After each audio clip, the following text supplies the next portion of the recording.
think about now. Okay. And the crowd went, oh, it was unbelievable. We're on, okay. There.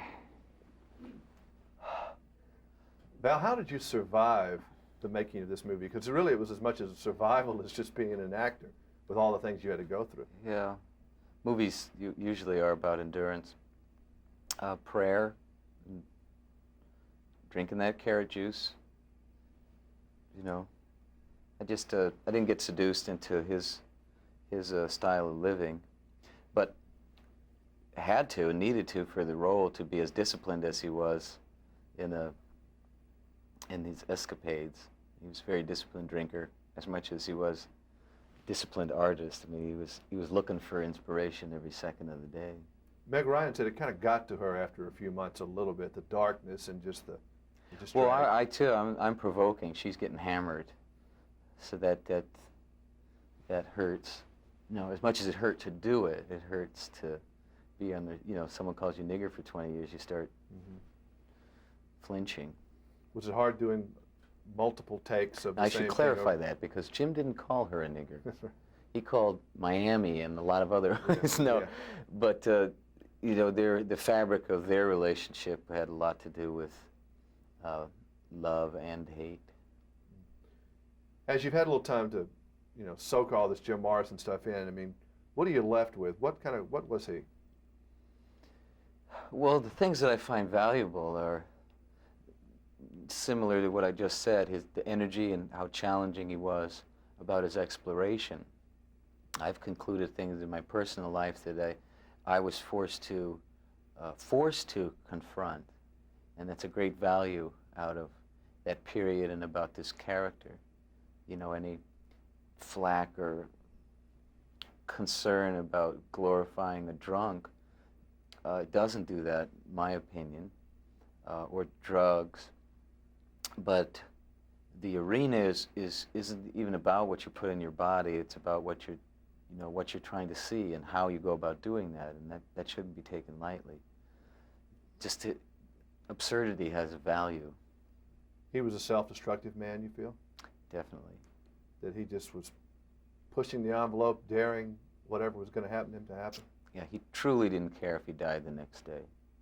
But to try and stare it down in the face, death. And if it wasn't right there, if it wasn't blood on the sheets in the morning, then he'd go out and jump in front of a car. So like you and I'd have a cup of coffee.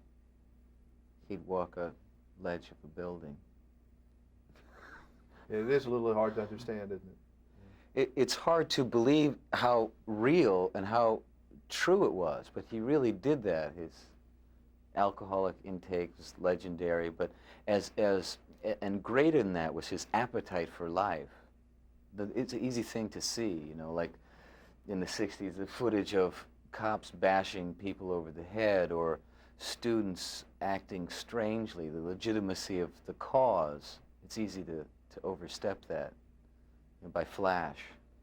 And there was nobility in his search to be recognized as a poet. It's legitimate. Part of the flack that he takes is because he really was willing to fail. You don't get good without doing that. It just doesn't happen. Would you say this is the hardest thing you've done as an actor? Hamlet was the hardest thing. Even this is not as hard as Hamlet? No, I mean, it was hard, but the physical appearance, I guess, aspect of it was the easiest part because you just had that somewhat, right? Well, yeah, I mean, varying degrees of effort in all the terrain. Doing the music was a pleasure. Singing live for a live audience and having them film it was satisfying. Did you ever get that feel that he may have gotten, or any other rock star gets, from being on stage and having that public adulation and screaming and hollering? Did you ever get that buzz that actors never really seem to get too much? Well, no, because usually it's a crew, and by the third week they're bored, no matter how good a crew they are. You know, getting a live response other than your actors or the response afterward from the director. So that gave everybody juice. You know, that was fun to do.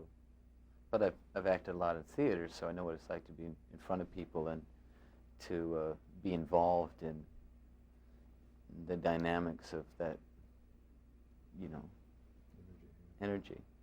Thank you a lot. Unbelievable performance. Great. Well, thanks. Nothing else. I think.